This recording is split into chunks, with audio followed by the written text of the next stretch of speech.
right, Dave, here we go. So I got 3 different hog ring pliers here. So I got a small one, a large one, and then this is our most popular one. This is the one that I think is going to be good for you guys. It's got this spring and it's really helpful, but I'll go over them all real quick and show you what it is. So here's the hog rings that we're using, and this is the heaviest that I stock. So this is a 9-gauge hog ring. I think you can tell in here. This is pretty thick. It's definitely not something you can bend or anything like that. It's pretty thick. So first one, let's do real quick, is this little guy. So this little guy measures out to be 6.5 inches. So it's pretty small. And I would never recommend it for this size, but I'll still show it. So first off, in order to get it in there, you have to have a really wide grip. You got to open it all the way. And then squeezing it together, it's not an easy one with that heavy gauge. So, you know, you got to use 2 hands for sure. And then the squeeze does make you go overlap on itself, which is what I was talking to the other guy about, which is what we do want here. That's what he was saying. So that one works, but it's extremely cumbersome, very, very hard to use. So just a little guy. The next one I'd go over is this big guy here. Same kind of thing. In order to get the hog ring in on this one, you got to open this all the way just to get it to line up. And so it's not something you can easily hold with one hand. I mean, as you can tell here, that would not work. So you have to use 2 hands.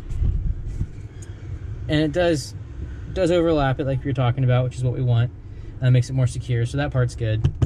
There's the hog ring at the end here. But again, you can't open it all the way. You can't open it all the way with one hand, so there's that one. This is the most popular one that we see all the fencing contractors take out when they're doing jail jobs, like what you guys are dealing with the razor wire, or windscreen and stuff like that for temporary fence. So they like it because it has the spring. So first off, it closes, which is helpful when you're trying to hold the hog ring in place. Reason being is you just open it up, use the guide to place the hog ring like that, and then it holds itself in there. So the other ones don't have that. Obviously it's a great thing because then you can switch hands without dropping the hog ring. You know, you can just hold it, it won't go anywhere.